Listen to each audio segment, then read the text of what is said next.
Hey, there we all are.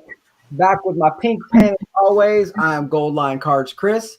With me every other Monday starting today is my partner EN Sports Cards Che. Joining us tonight on the Cardboard Corner is Minuteman Scott and Smash, Hobby Smash up there with Ripping Gypsie. So how are we doing tonight, fellas? Che, how's it going? Man, I'm doing good. It's been a really, really good day. Had a really good mail day. I had some good news for when I had to take one of my kids to a specialist this morning. Came back perfect. So it's always a great day.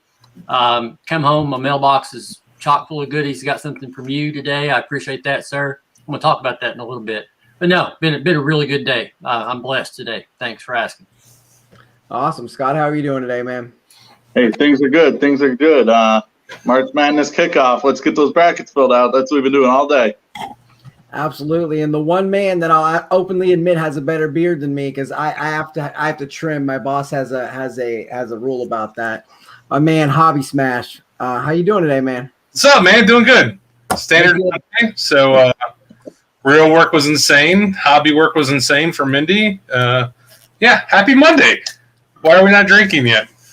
Happy Monday indeed. Well, we've got something awesome to talk about today. And I know, Scott, you wanted to come on specifically this Monday to talk about something that you've got going on, that really Gypsy's got going on, and that really the whole hobby's got going on. So why don't you tell us about it, Scott? Talk about. Yeah, so it's 2021 Ripping for the Cure Bracket Challenge. So this is a bracket challenge that's really considered a charity bracket challenge. We for a $5 donation, you can jump in. There's 10 prizes. The lead prize is an autographed basketball by Kyle Kuzma. So MinutemanMadness.com. Jump in. It supports the Crohn's and Colitis Foundation. Crohn's and colitis actually affects 3.1 million people here in the United States. And they're two separate diseases, and neither of them have a cure. So it's a big deal, and it's not something I have to deal with personally, but we all have something that we have to deal with from a medical perspective, I think, nowadays. And hey, if I can help somebody else out, I'm totally down for it. And Ripping for the Cure is actually something that really a guy named Eric Hecker and Smash and Gypsy from Ripping Gypsy put together. If you want to talk about Ripping for the Cure a little bit, Smash. Yeah, this is our second year. Year one, I'll give you a quick rundown. Try to get you under the 30-second clock. But that's the other show. You can take it as you want. I don't have to talk on this one. This is open mic night here. Go ahead. Yeah, go ahead. You might need to reserve that for later. I'm long-winded. So last year, of course, COVID hit, and everything kind of went sideways for everybody. We had a collector that was using Ripping Gypsy to do some breaks and stuff with. His name was Eric Hecker. Great guy. Was in a lot, not just buying in a lot, but he was in the community talking. Very interactive in chat. About 2 months that I've known him, he hits me up and goes, "Hey, can we talk?" And I'm like, "Yeah, sure. Me and Mindy's thing is everybody needs to talk. Let's talk." He's like, "Well, here's my real job." He's like, "I'm the executive director for Crohn's and Colitis Foundation for Western Pennsylvania and West Virginia, and we just got news that our Take Steps fundraiser, which is their big fundraiser for the year, is canceled because of COVID." And he's like, "Do you know? Is there any way we could do something virtually to help?" And I was like, in the background, previous to this, Mindy or Gypsy was having some discussions about how that year she wanted to start giving it into a charity and get involved with charities. So, it lined up perfectly. We actually bought like 12 autographed cleats that we were going to do a break with to make a joke about, Mindy and her shoe collection, So the Take Steps lined up perfect for that, all that stuff. We ended up raising about a little over $14,000 last year in about a 6-week period. The team last year was great. The anchor of it, people say it's Ripping Gypsy's thing, and I always correct it. It's not our thing. We just help get everybody lined up and we let everybody take it as they want to take it. We don't dictate what they do or how they do things. We kind of give times just to keep everybody from stepping on each other's toes. But you had Jimmy Guns, you had Elo the Goat, you have Deafness, You had Midwest Box Breaks. You had Buck City Breaks. You had Car Warehouse. And I'm trying to think if we had anybody else last year. I mean, it was a very small group. But $14,000. We had some great people who stepped in on Twitter. Tim Ahern and Alan Pennington were two that come to mind. Tim Ahern auctioned off a Mickey Mantle. It was a mid-grade Mickey Mantle from the 50s. Auctioned that off, so that was great. Bunch of cool stuff. So fast forward to this year. I apologize.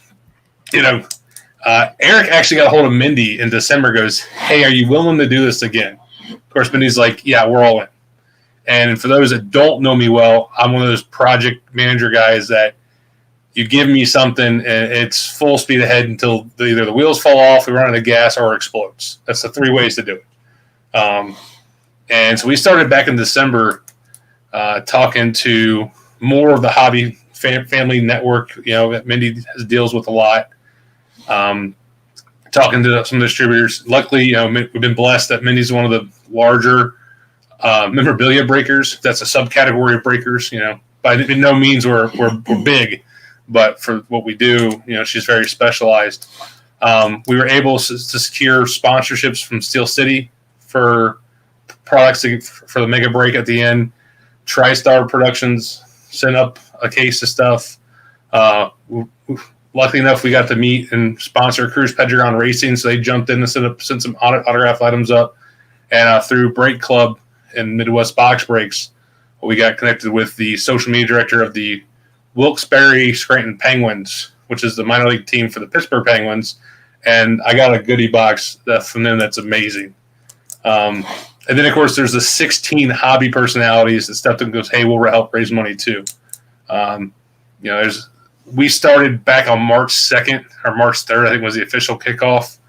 And right now, the website's a little weird because there's some money that Kraken Wax did a pregame for us, and he donated directly to the Crohn's and Colitis Foundation, which is great, but has to get transferred over to our team. And the reason we talk about the team donation, it still goes to Crohn's and Colitis, but Eric's worked on having outside individuals match us dollar for dollar at the end. So last year, on a nationwide scale, at that $14,000 mark, we were in the top 25 teams in the entire country for this nationwide fundraiser. Eric actually got pulled into a bunch of meetings afterwards going, how did you do this in 6 weeks? Who did you talk to? What are your big backers? And he kind of laid out and showed us this, it's what I do in my spare time. This is my hobby. And this is people that are willing to help. So some people in Pittsburgh got introduced to the crazy car world before it actually went too crazy. But right now, this year, Kraken Wax has already done their event for all February. Houdini at Cheap Fun Breaks raised $5,000 this past weekend. Apex Cards actually did their longest stream ever last Saturday night. I think they went for 10 hours. They're expected to be on for like four to six, but people kept buying stuff. They raised over $1,000 by themselves. A bunch of other stuff, but the brass tacks of it were, 12 or 14 days in or something like that, and we're at over $14,000 already. I'm pretty sure we've beat the mark. I don't remember the number from last year, but I have the number written down for this year, and I'm pretty sure we're there or sniffing at the door, and we still have 60 days and I think 13 members that still have events to run. All this is on rippingforthecure.com. If you go down the very bottom, there's, of course, places all over the place to donate directly. If you guys want to do donations directly or people want to donate, I'll let Scott kind of talk for a sec. He can talk about the mega if he wants to. But I just want to give a quick shout out just because I need to do this. All the partners that are involved, they're help pushing this. Buck City Breaks, Eloy Card Breaks, our Goats Card Breaks for Eloy. Deafness 45, of course. My wife, and us, Ripping Gypsy, Midwest Box Breaks, Card Warehouse, Minuteman Tickets, which he's running the March Madness thing, and he's hoping to hit 1,500 for the donation. That would be great. Back in the Game Sports Cards, or BITG, for those who know them like that way. Papa J Sports Card, K4K Outdoors, Alpha Fan Breakers, Classic Pack Breaks, Kraken Wax, Cheap Fun Breaks, Apex Cards, and Showtime are all of our hobby partners. Those are the people that jumped in early and said we want part of this. Of course, like everything, you start something and you get everything printed, and the day you print all your media, you have 3 or 4 people email you going, hey, I want to be part of this too. So we added them as hobby associates, and that's RSR Cards and Collectibles. Mr. KW himself doing a lot of promo work for us. A newer guy out in the market, Red Beer Breaks, and of course the one and only Jimmy Guns. The last thing of people we have is, last year we had people that stepped up, and like I said, Tim Ahern and Alan Pennington. We've already had guys step up this year. Brad J stepped up and did a helmet that actually got sent to England. He auctioned off a JJ Watt mini helmet. Dude said, hey, if you pay for the shipping and customs, I'll pay $200 for it. So Brad said, I'll donate that too. So that went like night one. Alan Pennington did a Ray Lewis Hall of Fame helmet that I think went for $400 or $500. So people that step up and do their own thing without coordinating through us, we're going to put them on the website as we're calling our All-Stars. Because this is people that step up and do things, which I know there's a few other people jumping in. So, Scott, you know what Mega Break, you want to talk about it so I can take a break? Yeah. So just to kind of go over all the different prizing, there's 10 prizes for the Ripping for the Cure Bracket Challenge. I mentioned the Kyle Kuzma full-size basketball. I actually pulled it out of with Buck City Breaks, actually, believe it or not. I pulled it out of a treasure chest there. Second place, a $50 credit to any of those hobby associates that Smash just mentioned. So you come in second place, you just name it, and you'll get a hobby credit towards them, $50. Third place, we got 2 different blasters, one basketball, one football. The football is an illusion. The basketball is kind of like a Walmart style thing. I don't know, it was like $25. I bought it a couple months ago. So, and then also a pack of a Fat Pack 2020 Contenders football Fat Pack. Fourth place, 20 cards of the 2021 Topps Home Run Challenge. That's always fun, right? You watch a game and you maybe not 2 teams that you're interested in, but you got a home run challenge card.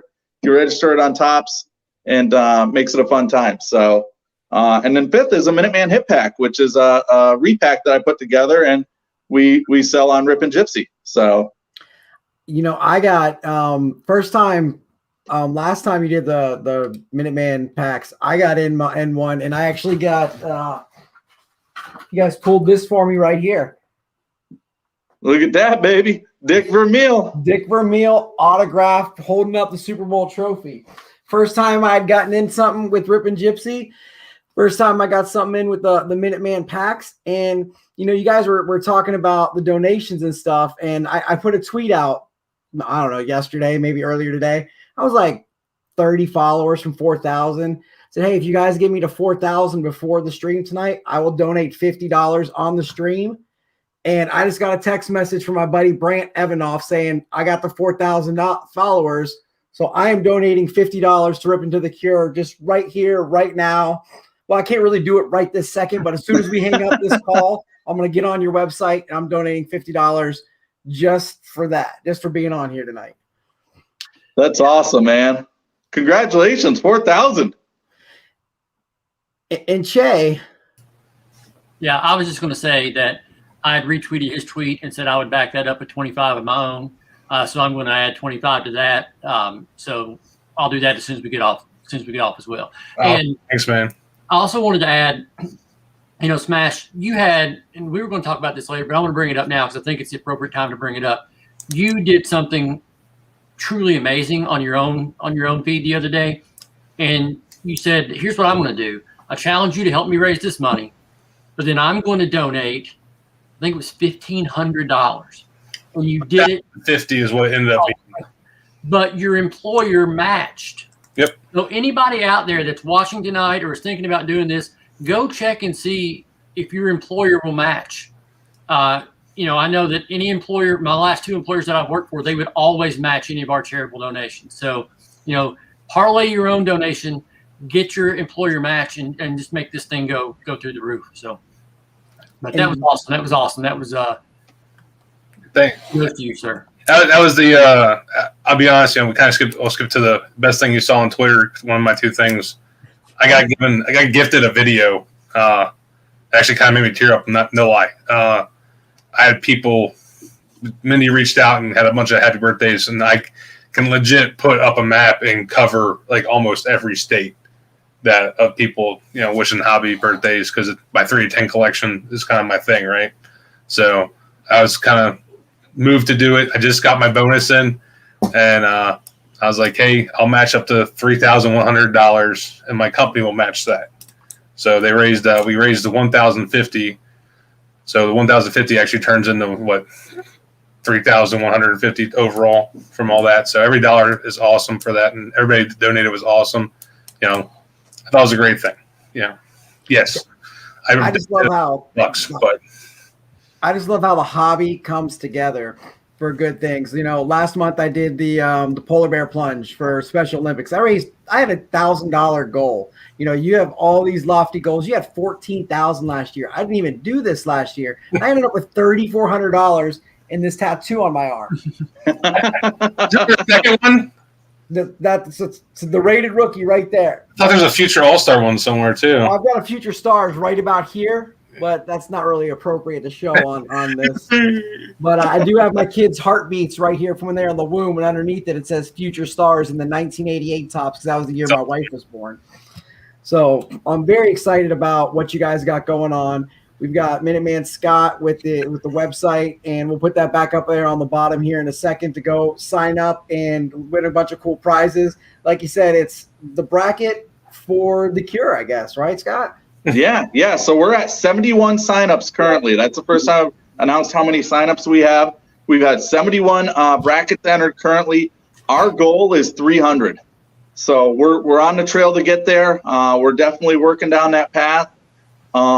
We actually gave away, I want to mention this, we actually gave away all the way till 6 o'clock this evening, 8 unopened packs of cards to anybody who had entered by 6 p.m. this evening. And I wanted to congratulate Rashiel Brown. They have won those packs, so I'll be reaching out to you and grabbing your address, and that will be sent out to you. And the next giveaway, if I'm allowed, I'd love to announce it right now. Come right ahead. Where's yours? So I've got right here, I've got a Leandro Barbosa autographed 8x10 with Kobe Bryant. So Leandro Barbosa autographed 8x10 with Kobe Bryant. And anybody who signs up, MinutemanMadness.com, $5 donation, all of it goes to Crohn's and Colitis Foundation. Anybody who signs up before tomorrow night at midnight will be entered to win that Leandro Barbosa autographed 8x10 with Kobe Bryant. So that's just amazing. So one thing I do want to mention is you had mentioned K-Dub. Kyle is an all-star or a contributor, an associate. I can't remember the exact term you used for him, but he does have Crohn's disease. Yeah, and he does live with it every day. And I talked to him earlier today. He said it was fine with me, saying that and everything. He openly shares it. He shares videos and everything. So how did Kyle get involved with you guys to get on this? So Kyle's he's a character to start with. Let's start there. If you don't follow him on Twitter and get to watch him dunking over his kids or making BCB shout out videos, you guys are missing some entertainment value for sure. Also his little tweets back and forth with certain individuals and, having wars. It's a great time, right? So K-Dub's amazing. We actually found out last year. I knew of K-Dub. I've, for the last couple of years being on Twitter, we interacted. We're following each other on Twitter, playful back and forth. And he dropped his video last year. I don't know if you guys saw it. He made a video last year going through it. And it's like, hey, here's this video. Of course, if you watch the video, it's talking about how he's been married for a year and then he's almost in the hospital, almost dies, from this. And it doesn't know why or what, or, and kind of his story behind it and how the foundations helped him and how his local foundations have helped him. So he kind of reached out to us. It wasn't and the really cool thing about this is I can't tell you how many different streams I get to go in and meet new people in the hobby that's, I'm not exposed to normally through Ripping Gypsy or the other streams I'm on. And I would almost bet my mortgage, that one person per stream goes either, hey, I have this, or someone very clear, one step away from me has it. So it's amazing to see, Scott threw out numbers earlier, but unless you're diagnosed with it, it's not something where no, and I'm not trying to put anything else out, if you're diagnosed with cancer, you go under this, it's a physical change, and you go through chemo, and your body goes through, hell and back. To fight it. These diseases, people don't see a lot of change in people until it's too late. You don't know someone has Crohn's or colitis until they tell you, because it's also I call it bathroom diagnosis. Things people want to talk about at the dinner table. So it's really kind of nuts to see all these people, who's come out and go. We had a hobby member that's close to us during last week's one of the streams last week, going, "Hey, yeah, I'm waiting for my test results." And we're like, "Oh crap!" We've known you for a couple of years, and luckily, thank God, it came back negative. But it's kind of weird how it affects you and how it hits you. And it's one of the crazier things that happened during this was last year. We just started off, and I remember Eloy. I don't know if you guys remember Eloy. That term kind of went dark for a minute, for a couple of weeks, and Eloy's son was in the hospital fighting Crohn's. I believe it was Crohn's, and he was diagnosed with acute Crohn's while we were doing this campaign. Luckily, it's cleared and hasn't come back yet, but now it's something they always have to watch for, potentially with his son. So it's crazy how quick this could hit close to home. So to answer your question, K-Dub found us. Awesome.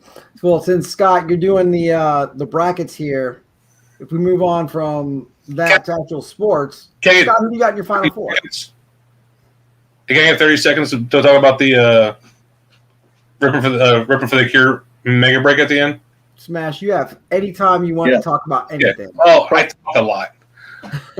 But prizes 6 through 10 in the Ripping for the Cure is exactly what Smash is going to be talking about. You'll get one entry into this if you finish 6th, 7th, 8th, 9th, or 10th in the bracket challenge. Go for it, Smash.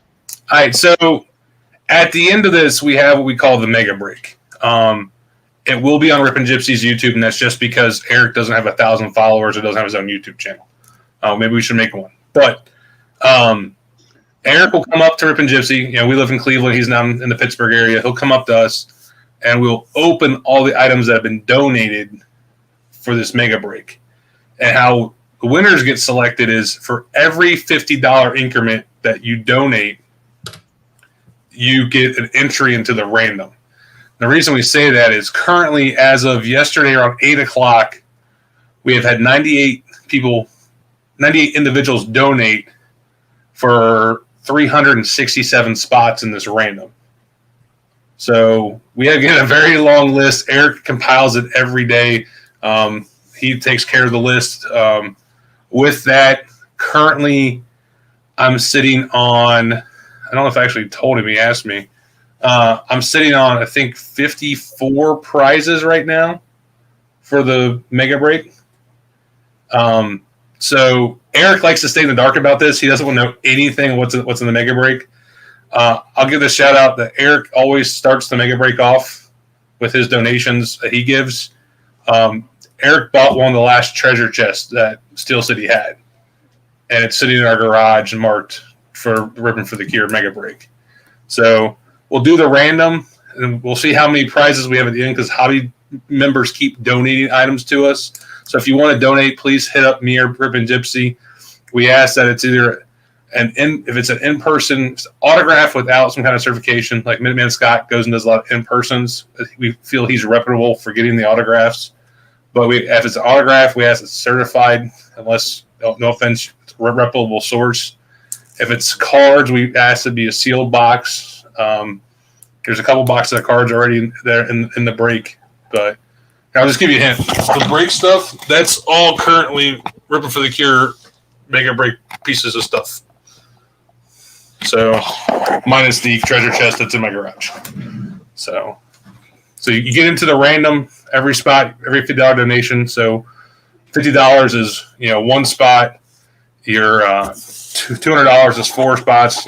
Math is hard. So if you want to donate an item, we just need a DM on Twitter or what to Ripping Gypsy or to Hobby Smash. DM us, DM the Ripping for the Cure account, which is RFTC _CCF Crohn's Colitis Foundation. Me and Eric monitor that one. You can DM Hobby Smash. You can DM Eric Hecker, DM Ripping Gypsy. Anybody in that group will figure out, get you the address to ship it to be here. But that's why we stopped Ripping for the Cure on May 17th. We stopped counting entries for the mega break. That gives Eric a week to compile it all. Like I said, we're 10 days in. He's already at 367 spots. So, and our goal was 15,000, and now we're going, I think, for 18. Deafness says let's go for 30, but Deafness also last year, the last year's goal, Eric wanted to start at 3,000. I told him that was absurd. Let's do 5. And Def comes in and goes, hey, let's do 15. We're like, there's no way we're hitting 15. And of course, we hit 14. He's like, told you. It's like, so Def's saying 30 already this year. So I got a feeling that's possible, baby. It's possible. Let's go. Yeah, there's a long time left. So, all right, that's all I got. Let's talk about sports. All right. Well, you're doing the bracket challenge, right? So we got to talk about who's in our Final Four. So I feel like you've got your bracket there. Scott, we've talked to you. Che, you haven't talked in like 26 minutes, man. So let's start out with you, because your squad, Kentucky's not in it. My squad, Duke. The first time since 1976, both of our squads are sitting on the couch watching, and it makes the rest of the world happy to see it. I know it. I mean, so tell me your Final Four, Che. Well, my Final Four, I have got. Let me think. I have watched less basketball this year than I've ever watched ever. Obviously I'm a UK fan. It wasn't a fun year to watch, so I paid less attention than I ever have. But my Final Four, I've got Gonzaga, Alabama, Illinois, and Ohio State. And in the finals, I've got Illinois beating Gonzaga. So I've got the Fighting Illini as my national champion. All right, Scott, let's go with you. Who do you got? Who's your Final Four? Yeah, so I've got Illinois, Ohio State, Gonzaga, and potentially Alabama. I think there's some questions up there in Michigan with some injuries. They haven't played as well ever since they came back from the COVID break. So I'm going to take Alabama coming out of that bracket with all the momentum they have off the SEC championship victory. From there, you're probably looking at Illinois and Gonzaga, and I think that's a heck of a game. It could go either way. What a storyline, by the way. What a storyline. Illinois coming back and Gonzaga having the chance to go perfect in the championship game. Round us out, Smash. Who do you got? Oh, I'm completely horrible, and you guys are going to hate me. So my Final Four, I'm taking the West. I'm taking Gonzaga, barely taking out Kansas. I'm one of those old school. I love watching Kansas play ball, but Gonzaga's got the West. I got Michigan getting straight during this, wake-up call into the bracket and taking out Alabama in the East. So I got Michigan coming out of the East. Out of the Midwest, this is my crazy bracket side. I got Houston taking out Oklahoma State. And I had to pick Oklahoma State that far because I'm my wife's Oklahoma State fan, and I want to continue to be fed and not be killed while I sleep. So I had to at least get them that far. But I got Houston coming out. I think Houston's that number 2 underdog. They've been on the cusp for a couple years of being great. And then, of course, out of the South, I took the Ohio State. I think it's awesome that the run they have coming out of the Big Ten tournament was amazing. With that, I'm setting up the ultimate showdown for Ohio State, Michigan, making it back. And, of course, I have Michigan beating us because I'm a true Buckeye fan. I know what's going to happen in the end. We're not going to get a national championship in basketball. So Michigan struggles in the final game, too. Yeah, but, again, if I root for Ohio State to win it, we're not winning it. So I've learned that. If I have to root against them. But, honestly, that's my bracket. But if I had to lay a single bet, it's going to be Gonzaga coming out on top. This is the least amount I've watched college basketball, like Chase said, I think in my entire life. Like, I'm a diehard Duke fan. I went to, like, my last name's Capel. They think I'm related to Jeff Capel, so all the time we get tickets, like, oh, yeah, we got you down on the floor. Like, I took my dad down to Duke. We're sitting on the floor next to the players. 1995, out in Indianapolis, watching Duke lose to Eastern Michigan with God, Sham God, and crew. We're sitting next to UCLA's basketball team. We went out there last time they played. I believe it was Oregon. My daughter was born right after they won the national championship, and if she was a boy, she was going to be named Grayson after Grayson Allen. Now, this is, before he became Mr. Trips a lot, back when he was good after his freshman year. But, like I bleed Christian Laettner blue. So it just wasn't a good year for us. And honestly, I haven't filled out a bracket yet. But I want to root for Gonzaga, but I just don't think they're going to win. Like, I think they are the best team, but I don't think they're going to win. I don't think they've got the resume. I think it's going to be a Big Ten team because the Big Ten is clearly, in my opinion, the best conference. That's why am I saying division in my head? The best conference. And, teams to look out for: West Virginia, Oklahoma State, Wisconsin. Obviously only Wisconsin's in the Big Ten out of those teams, but just looking at the, talking about and thinking of other teams that could make a long run. I mean, we don't even know if Virginia's going to play right now. They've got half their team in quarantine. So I'm honestly thinking, like, do we finish? What happens if Gonzaga gets the COVID and they lose in the second round? But I do think Gonzaga is the best team. If I'm taking one to cut down the nets, I am going with Michigan. I've watched a lot of Michigan. I like what Juwan Howard's doing with them. They're a very talented team. They've run the gauntlet. They've played a lot of solid basketball. And, they know what it takes to get it done. So I'm actually going with it doesn't get completed, or somehow something weird and something crazy happens in the next month where some top team gets kicked out because of COVID. And if they end up finishing out, it's not going to be, How are you guys handling a Virginia and a Kansas in this, right? They had to leave their conference tournaments due to COVID. Who's out when they come back? Can they come back? How are you guys handling that? You got to in the brackets from a bracket sense. You got to take them at full strength and just assume and hope. I mean, if you're doing weighted rounds, maybe you take them in the first round, go for the upset in the second. If you're doing weighted rounds, that's a good question, Scott. It's been interesting. Yeah, I'll just be honest. I've got it the same way that I always have Virginia, and they've only proven me wrong once. I've got Virginia making an early exit. And I think I've got Kansas, and I almost picked Wichita State. I've got Wichita State winning the playing game. I almost picked them to beat Kansas. Michigan State. Watch out for Michigan State. I got Michigan State going to the Sweet 16, taking out BYU and Texas, because that's one of those squads you never know. I've been a Big Ten guy. You never know in any sport if they're there. You have to. I'm more scared. I'd be more scared of Michigan State than I am of Purdue. I'll say it that way. So. I mean, Che, we should just line our squads up and have a Kentucky versus Duke game, and it'll probably get more ratings than the whole Gonzaga versus Alabama. Because a lot of who's going to care about Gonzaga versus Alabama? Nobody. They were talking around here about if North Carolina didn't make it, that literally would probably get better drawings if they just did a 4-team UNC, Duke, Kentucky, Louisville. Just put them in. Oh, yeah. It's called the State Farm Classic. They do it at the beginning of the season every year in Indianapolis. I go to it. It's awesome. Yeah. But, is there not an NIT this year for you guys to play in? We didn't. There's NIT. We're not going. Yeah. So. They didn't go because wow. Yeah. That's like an old headliner not even getting pulled in. These guys should understand, like, not even a marquee name anymore. That's rough. Ouch. Yeah, so Smash, I wanted to bring up while I got you here the birthday 3 of 10, because my son Cooper has this card because of that. What is it? It's a Jerry Jeudy. Let's see if I can get it without the – you're a Broncos fan too, right, Smash? No, Mindy is. So I see you in Eloy's auctions all the time. So it's a Jerry Jeudy auto, the Leaf, but it's one of the very few where he signed his name Jerry Jeudy. Yep. And it's 4 of 7. Awesome. You found one? I found one, because where are you going to find a card out of 7? And his birthday is April 7th. And I'm like, we're Broncos fans. He's going to be a Broncos fan living in our house.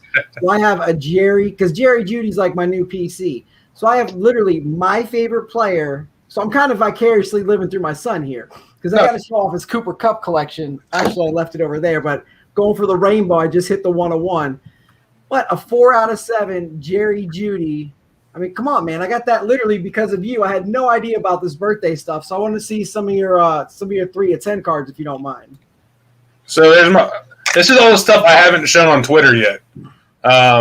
Fresh, baby. I got like 2 stacks and stuff. So there's no Broncos cards at the top. My Von Miller and KJ Hamler. And I try to get them all into Peppers, Zach Moss. I try to get them all into top or one touches, but it can be a problem right now. So these have to get put into one touches still. So you can tell eBay's been good to me. Yeah, I imagine it's a lot easier to find an out of 10 than it is an out of 7. It is, but the crazy thing, everybody hits me up like, man, I wish I could do that. I'm like, well, what's your birthday? You know, if it's anything that's Valley of Cards just got that from him in. So there's a few of the stack. I mean, yeah, 4 or 7, going to be rougher, but they're out there. Yeah, they are. The part is they're actually out there.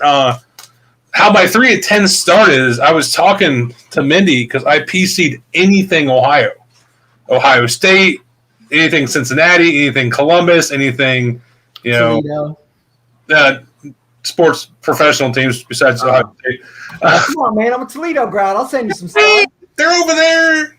The little blimp guys, right? The Toledo Blimps, right? Indiana. It's in Indiana. Yeah, Indiana. Toledo Rockets, man. We got our rocket heading right to Bowling Green's 50-yard line so we can blow them up. Like the blimp, yeah. Stuff. So I had this huge PC, right? You're talking like 10 or 15 teams, you know. It's like, God, I'm collecting everything. And then we're sitting there talking, and I was like, you know, maybe I should start collecting three. So I saw 310s. That's my birthday. I'll collect it. And the card that started it all, which might just sit on my desk. But do you have any Columbus Chill gear? I don't have any Chill. What is Columbus Chill? What is Columbus Chill? Unbelievable. Go for it, Chris. Go for it. The minor league hockey team that we used to have back in the 90s that was just incredible. They were black and silver. They were like the Bad News Bears of minor league hockey. It was dirty. It was dark. It was grungy. They used to throw out Donato's pizza boxes, and there would be fist fights over them. Whoever got a Donato's got a free pizza. And the Columbus Chill games are like a highlight of my childhood. Was, you know, way back before you had Nationwide Arena and the Columbus Blue Jackets, you had the black and white, toothless, you know, make a movie about them, the Mighty Ducks start quacking, Columbus Chill. Like, that was some of the best times I've ever had. By chance? I think I remember them playing Cincinnati Cyclones. That's who we watched. Cyclones and like Mighty Ducks. And of course, up here we got the Lake Erie Monster, it was Lake Erie Monsters. Now it's the Cleveland Monsters. But now I'll have to look up for some. I'll have to look me up some Chill. I don't have any Chill. Look at that pretty sticker, man. Yeah. Where'd you get that from? From me. My daughter stole the other one and put it on her water bottle. So Monster. Yeah, she likes that. She said it was her fuzzy little buddy. And my son stole the baseball, and he's been throwing that around all the time. So that's awesome, man. That was quite the package you guys sent. But yeah, so I dumbed it down to Ohio State uniform players because that's my college thing. That's actually what brought us back to Cleveland. Was I hate Pittsburgh, so Ohio State kind of brought me back to. No offense to Pittsburgh people, I grew up in Cincinnati. It's a love-hate thing. Love y'all. Steelers suck, but I love the college unis too. Like these Duke guys, you might have heard of Cam, RJ, this guy named Zion. You know. Yeah, but Ohio State players usually play for 2 or 3 seasons because they actually like the school. Yeah, our guys just go straight to the NBA. So it's like, oh, we're going to use you as a stepstone because we know you're a major program. That's the only thing I hate about college basketball is I wish they made them play 2 or 3 years just so programs could build their dynasties back. Yeah, I know Duke and you know back because I grew up in Cincinnati, so UK was always kicking the crap out of us, right? So Patino was just drilling us, like nuts. And Bobby Huggins and Skip Prosker was like, we can't do anything about it because they built a dynasty for so long down that area. I think the one and done thing is killing big programs like that because they can't get in, develop their players, and make it better. So sorry. That's an NBA and a Players Association rule, though. That's not an NCAA. There's nothing they can do about it. So I hate it. Yeah, I think we're going to see more people going over to play in Europe where you can get paid almost like a LaMelo Ball situation. Where instead of going to college, you can just go get paid. Scott, do you have any birthday cards, something like that, or a special PC to share? I collect Carl Yastrzemski, Mo Vaughn. I'm not a big hockey guy, but I'll pick up Cale Makar, Mario Ferraro, Leonard out with the Sharks there. He's a rookie. I don't even think he has any cards out yet, but yeah, those are guys that I kind of collect. But honestly, it's all Boston guys. It's all Boston guys. Just hit me up with some Boston guys or UMass players. You sent us a bunch of Blue Jackets for Christmas. That was awesome. So, yeah, Merry Christmas. And Jay, we know about your PC with Jamal Mashburn and Benny Snell. I collect all. Can you tell me about the card that's coming in the mail? I want the world to know what Jimmy is sending you in the mail. Can we talk about that, or do you not feel comfortable yet? Oh, I'll talk about it. Yeah. So Saturday, man. I mean, let me just start by saying Saturday, I go to my mailbox and I'm like, I didn't order anything. And I've got a mailbox full. And there's a gold package from Chris. And I'm like, Chris has sent me something. And then there's another envelope from Washington State. And I'm like, what's from Washington State? If you get one of these, you know it's from me. Yeah, K-Dub sent me something. He sent me some Tony Delk cards, former UK player, And then Brant from Philadelphia sent me a Rod Crew numbered card. So, I mean, the day's going great. These people are just sending me cards because they know I would love to collect them. So I'm like, this day can't get any better. And then I get a DM from Jimmy Bible that says, man, I found something for you. And he's like, it just spoke to me and I had to get it. I had to buy it. And I want you to have this. And it's a Rod Carew autographed bat relic number to 25. And Rod Carew is my all-time favorite. And I was like, man, I'm speechless. I can't handle much more of this. People just giving, they just see, this hobby. We've talked about it from the beginning of this, is people reaching out and helping other people. But no, I don't have a single Rod Carew autograph because I was so focused on getting all of his PSA cards, and he had a long career. So I was trying to get his entire career in graded PSA slabs, and that got, hard to find and got kind of expensive. So in that process, I never picked up an autograph. But now I'll have one on the way, and that's awesome. And that's what collecting's about to me. And another thing, what collecting's about to me, you guys talked about your PC. Apparently, I'm starting a new PC as of last week. If you're watching this, and I'll try not to tear up. I don't think I will. But if you're watching this, you probably know because you probably read, or you probably follow me. I bought one of those daggone $4.99 Walgreens repacks the other day because they didn't have anything else in there. I was in there to pick up a prescription, and I was hoping to find some tops. They didn't have any. There was one of those $4.99 Junk Wax Commons boxes. And I was like, I'll pick one of those up. So I'm thumbing through it, and in the box it's hard to see, is a Devin Mesoraco rookie autograph worth $1.50, $2. But as I was flipping through, I'm like, man, my mom would love that card. And I'm flipping on through, and I'm like, I stopped, and I'm like, man, mom would have loved that card. He was her all-time favorite Cincinnati Red. And right about the time she got dementia before she passed away was when he left the Reds, and that was a hole in my collecting. So I wasn't collecting for those years. I didn't have a single Devin Mesoraco card.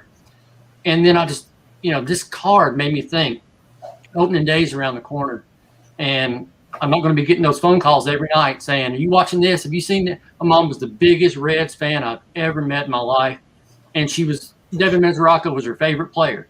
So I blogged about this. It got great response. And people just loved the story. I think it impacted a lot of people because I talked about my memories of my mom and that kind of stuff. Well, then daggone it, I go open my mailbox today, and there is a card inside. It came in a gold envelope, and it simply said, I believe this belongs to you. And it's a Devin Mesoraco rated rookie RPA from Mr. Chris. So now I'm like, I guess I'm starting a Devin Mesoraco PC. So in true why I collect EN Sports Cards fashion, it'll be affordable. It won't cost me a lot of money. Yeah, but, dude, that's awesome. We all why behind it. Yeah, we all got into collecting for some reason. Like, just the other day, my oldest son's just turned 12, and my dad's 90 Donruss and Top Ruts set sits over in my corner of my office. And he started building his first heritage set a couple of years back. And I was like, hey, man, these would have been your grandfather's. You know, my dad passed away when I was 16, so he's never got a chance to even know my father. You know, my stepdad's a great guy. He's a baseball guy too, so it works out well for us. But they started looking through him. He's like, of course, back then we put them all by team. You know, we were kids. You put them by team because that's how you did it, right? And he's like, well, these aren't in order. And I was like, well, you know what? How about you take them and you go put them in order? And so he sat here for about 3 hours pulling around Donruss 90 junk wax. And he's like, this is cool. You know, but just watching my son play with my dad's cards, you know, that stuff you can't, you know, you can't put a price on that. Exactly. So. Oh, Chris got something. Uh-oh. He's digging, baby. He's digging. He's finding some gold. He turns his mic off. So he can't talk. Well, if we're all going to get into it, you know, just for a second here, then I got to move on to bots because we're at 45 minutes. And then our best thing is my daughter is the world's biggest Jesse Winker collector. Her very first pack of cards she ever opened was Prism Basketball. Very first card sitting on top was Zion. Huge Reds fan. First baseball pack she ever opened, Jesse Winker, the 2020. I don't got it sitting here. But the 2020 just Series 1 base, Jesse Winker, was the first card she picked up. And she's working on the 2019 Chrome. She's only 3 away. And my son's name's Cooper, like I said. So this optic is the first year he's got number 10. So I've got the base, the silver, out of 199, out of 179, out of 125, out of 99. That one's being sent to K-Dub. Out of 50, out of 25, out of 25, and I have the out of 10 and the out of 1 on the way. That's awesome, dude. And so, you know, my son's going to be 2 next month, and I just can't wait to share. Like you said, your kids going through your dad's cards. Like my dad has 1960s Pirates cards. My son's name's Cooper, so we started a Cooper Cup collection, and 90% of the cards we have for Jesse Winker, Cooper Cup, nobody collects Jesse Winker or Cooper Cup. Yeah. So just send them to her and send it to him, which is amazing. So I just want to share a little bit of my story. And I know we're running super long, Scott, and I really wanted to talk to you about bots. Yeah, I wanted to. We talked about this a couple weeks ago when everyone was all up in arms. They couldn't get on the website because of bots. They were super mad. Can't get the Panini, can't get the tops, can't get the sneakers. I know you said you're not sure about all that stuff, but you can help us maybe understand bots a little bit more than, because I know nothing about it. Tell us what you know and what we should know. Yeah, so for those who don't know me, I own Minuteman Tickets. It's we're a ticket brokerage located here in Columbus, Ohio, but we deal with tickets from coast to coast. And so in that industry, we've been dealing with bots forever, right? Or at least Absolutely. It seems like that from my perspective. That's why I can't get opening day tickets, right? I got to call you. Yeah, I mean, I'm telling you, I honestly don't know how the general public gets tickets nowadays. It's insane.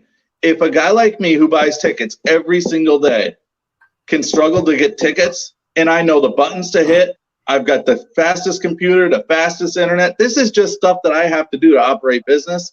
How are you guys getting any tickets? I'm just saying, it's an unfair gig for the general public, but that's an issue from the team down, really. You know, if you understood how many tickets are being filtered out the backside, the public would be very upset because they're financing these stadiums. But that's a whole nother conversation. But I battle bots, right? I battle bots because guess what? Anytime money's involved, right, there's people doing stuff, right? And so bots have been out there. So when I started, Minuteman opened up in 2013. And bots have been there the entire time I've been around. And most of the time, my feeling is they're being created. They're really based upon software systems that are created overseas. The reason why is because it's much cheaper to have it done overseas. Are they being created here in the U.S.? Absolutely. But most of these are being created overseas. And that's for a financial aspect. It's just cheaper to have it done that way. And so they go ahead, they bring them over, and people use them. These are automated systems, automated buying systems. So to combat that, the federal government went ahead and created the Bots Act. This is back in 2017. The Bots Act is called the Better Online Ticket Sales Act of 2016. And I'm just going to really just read off the paper here a short snippet of what it's meant to do. It's meant to Bots Act makes it illegal to circumvent a security measure, access control system, or other technological control or measure on an internet website or online service that is used by the ticket issuer to enforce posted event ticket purchasing limits or to maintain the integrity of posted online ticket purchasing order rules. So this is within the ticket side of things, right? So they've made it illegal to do this from a ticket side of things. They're very, the government hasn't been enforcing this a ton. But I'll say this: the first ones that they prosecuted finally completed just this spring. The fines are ranging anywhere from $500,000 to $1.5 million. They did get a bunch of guys out in New York, so these are pretty heavy numbers. You're muted, Chris. Sorry, I was muted. It cost, let me understand. It cost $500,000 to $1 million to buy a bot? No, that's these people that were prosecuted from the Bots Act and the ticket side of things. Okay, I got confused there. Sorry about that. So fines, right? What's up? Those were the fines. Yeah, those were the fines. $500,000 to $1.5 million. Now the actual fine was like $14 million, but most of it was suspended based upon the actuality that they just didn't have the funds to pay it. My belief is they probably had some more of that funds that was just, if you know this is coming down, you're going to hide your money. Because trust me, the way these guys were buying tickets, they were making that money. But now we see this flip side. Let's talk about what we're here for.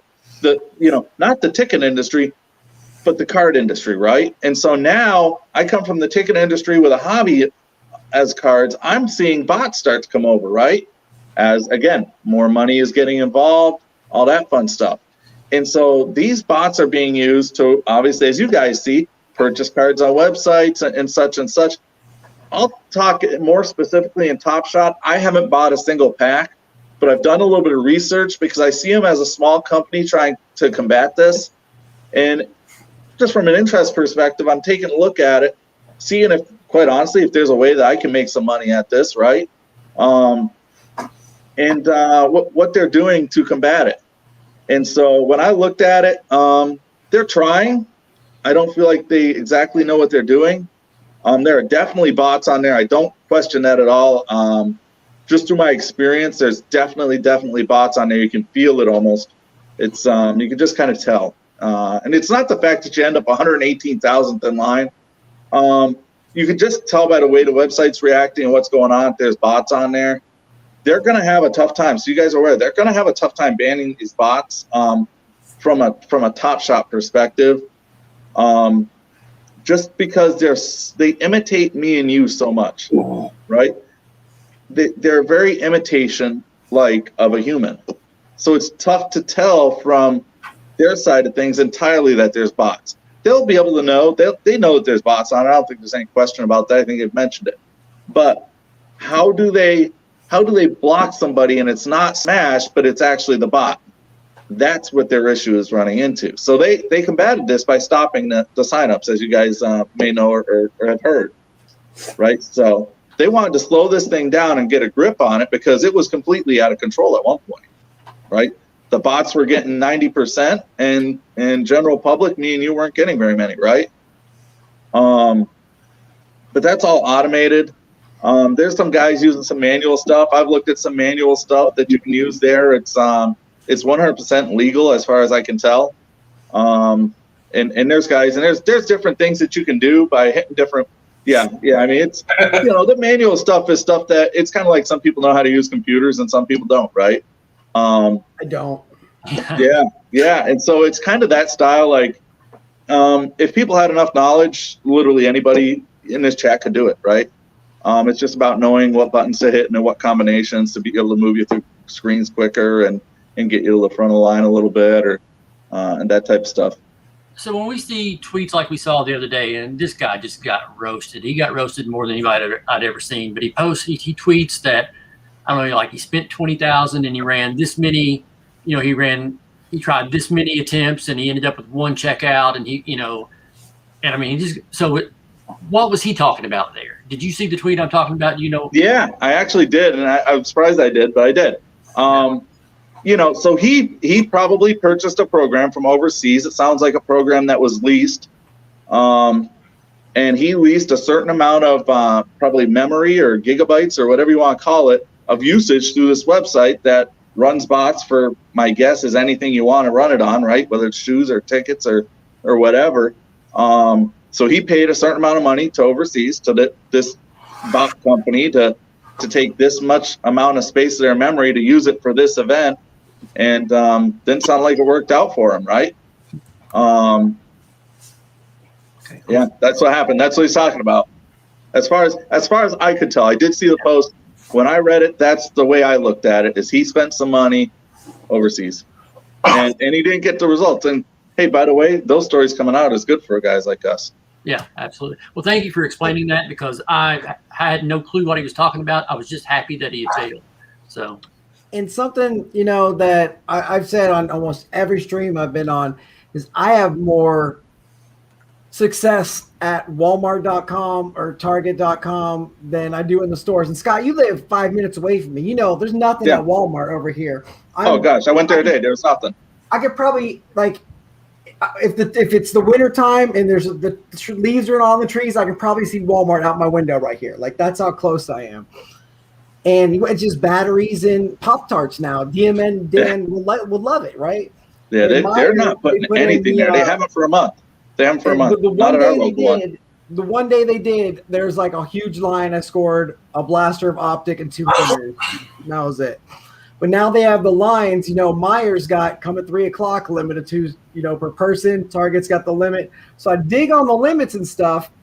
Even Target's website has, 3 per transaction. But you see the people with 20 different accounts, 20 different browsers open, clicking each one, they could still get 60 checkouts easy compared to going to Target. I mean, you've seen the tweets, the pictures. People are lining up for 8 a.m. drops at 7:30, 7:45. You told me last weekend you just happened to be at Target in Dublin, and there are a bunch of people waiting in line. So I think it's good that the companies are starting to, people say, oh, the hobby's dead. I'll be back in 2 years when it's regular again. Like, what makes you think it's going to be regular again? They're not going to print more product. People can, flip this. Even the Series 1's gone. The Don Russ Racing, which I'm not going to sell my cards. I don't watch racing, but my daughter loved opening them. I do a Sunday show where we open cards with my daughter. She loves it. There is product to be found, but it's not the product people want. Like, when people tweet, I can't find any product. Like, for the last 2 weeks, Bowman Platinum, Series 1, and Heritage have been on the Walmart website. Go get them. Well, that's not what I want. Okay, so you can find product. It's just not, you can't find optic. You can't find Prism. You can't find hoops. You can't find hoops premium. You need to be, not you, but people are going to say, I can't find what I want. Okay, well, that's fine, because I can't find what I want either, but I can find something. Every Sunday, I sit in this room with my daughter and I open a blaster. So I can find a blaster to open every single Sunday with my kid. There's stuff out there to open. Yeah. We got this awesome, I call it my flea market LCS here real close to me, because it's 2 stories. It's got all kind, you see half the crazy stuff Mindy finds that comes from there, because it's a flea. Feels like a flea market when you walk in. There's all kinds of. I mean, the joke is when you first walk in, they put a kitchen sink when you first walk in, so that way they can say they carry everything, even the kitchen sink. So that's part of the joke of the store. But his second floor is all set builders and 90s to early 2000s wax boxes.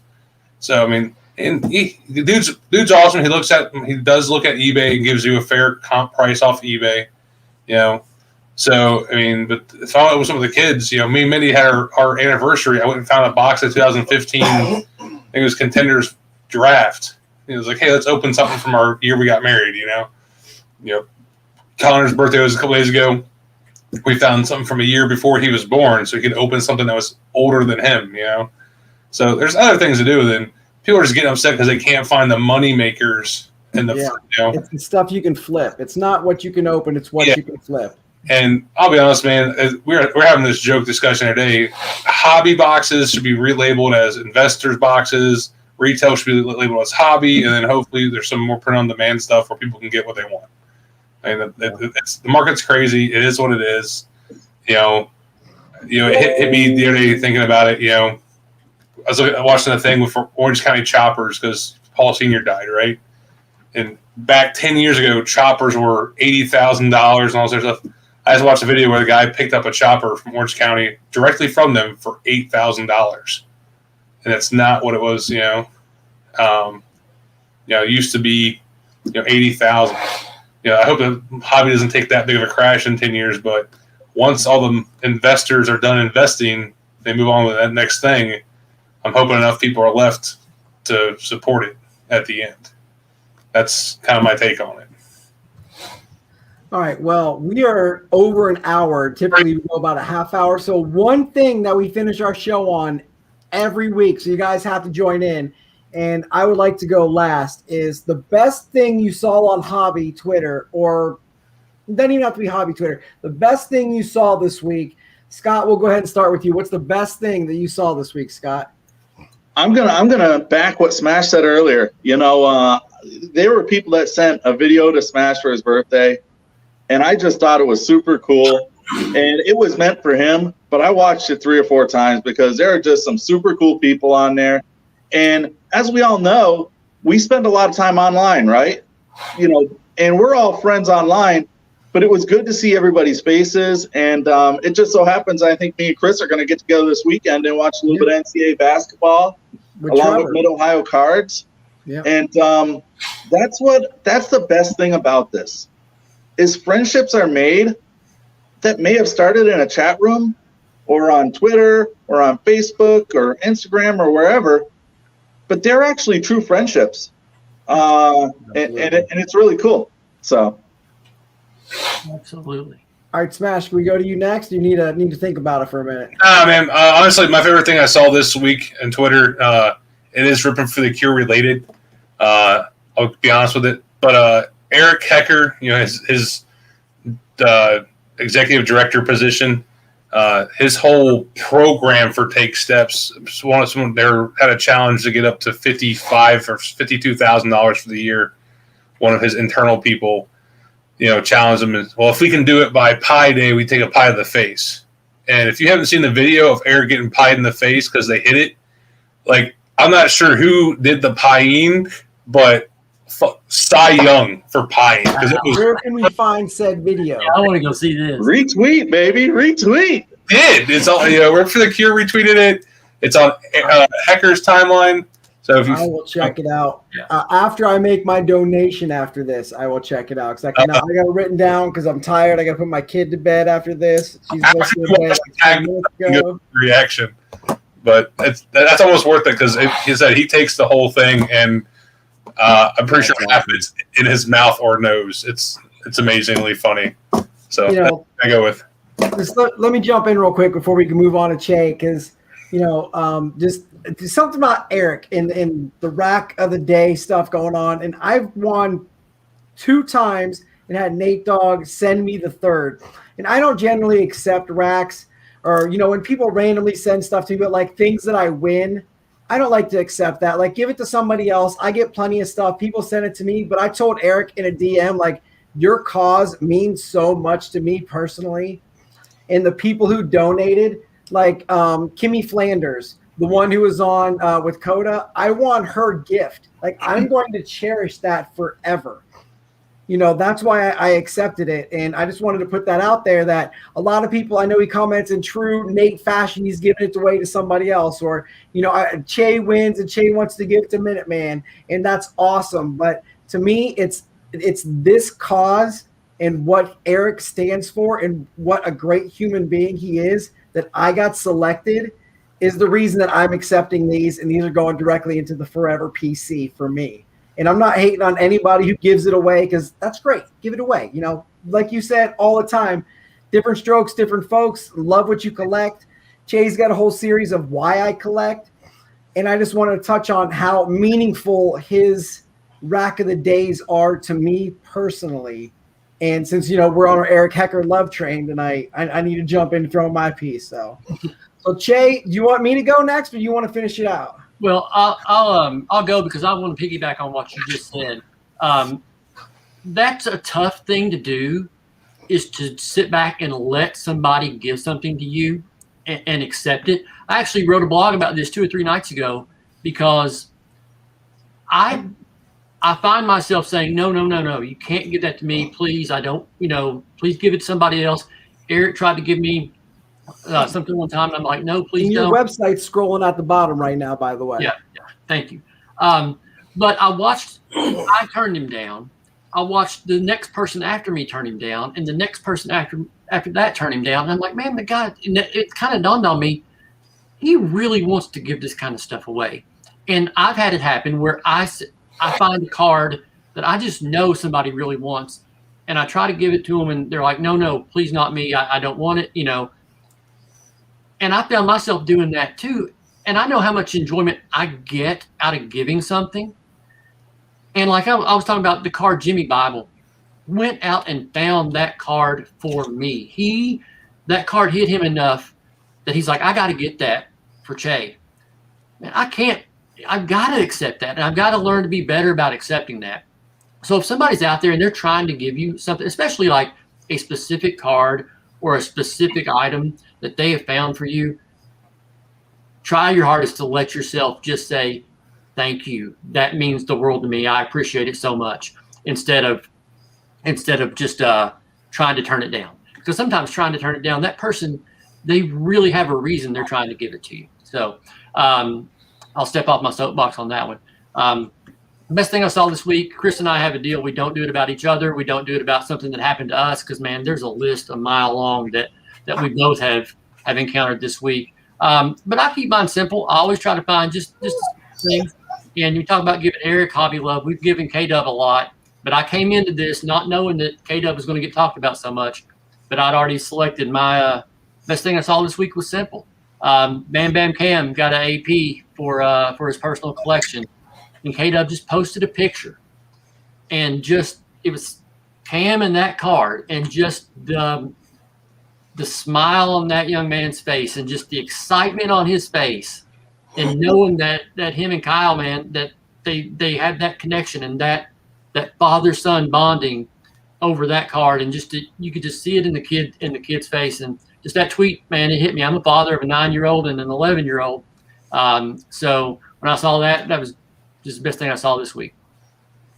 And for me, I'm going to go non-hobby related, but sports related, and in my town.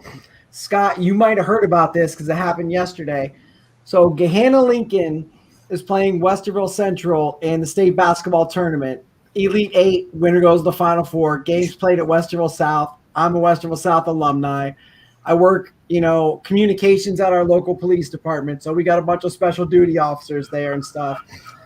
And my buddy texted me, said, man, I just saw the greatest ending to a basketball game I've ever seen live. I'm like, all right, I don't even know what he's talking about. I don't really care that much. It's high school basketball. Then I have a lot of friends my age. I'm 38, so I've got friends who have kids in high school, kids on the teams, posted all over Twitter, all over Facebook. End of the game, Gahanna Lincoln scores to go up by 1 with 1.7 seconds left. And, no timeouts. Westerville Central inbounds the balls, puts up a half-court prayer, nails it.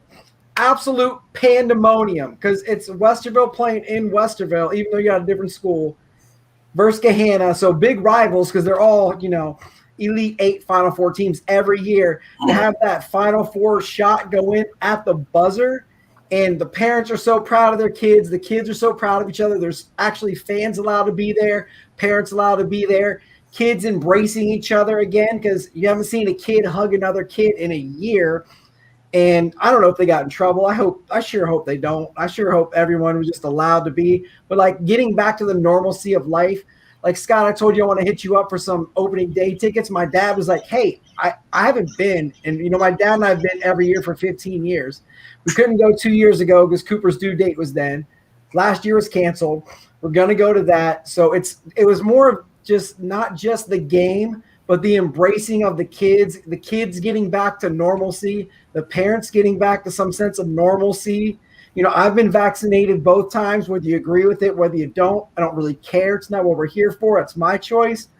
But just seeing the normalcy of the end of an amazing basketball game where a team from my town came out on top and they're going to the Final Four, it made me happy. It made me really happy, and that was the best thing I saw this week.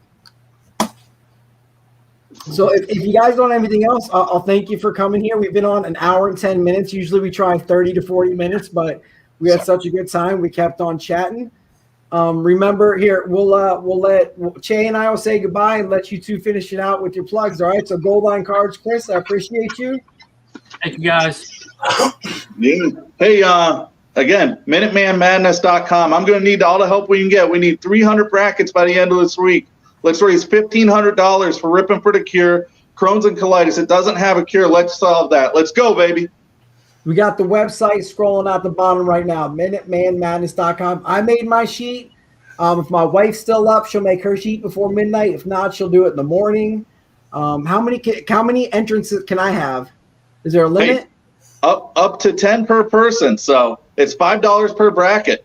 Jump in. Multiple entries totally allowed. It helps us get there. Hey, if we can shatter 300 entries, let's go for it. Let's do it. Where can I share this at? Can I share this with my work buddies on my Twitter, with anybody? Is everyone allowed, or just certain people, or what? Everybody's allowed. The prizes, they're posted on my Twitter at scottykays.com. Anybody can enter. Yeah. I've got like some of my fraternity brothers, the undergraduates at Ashland University up north. I seen some of them were signing up today. So, all right, Smash, round us out before we say goodbye. Tell us about anything you want to go.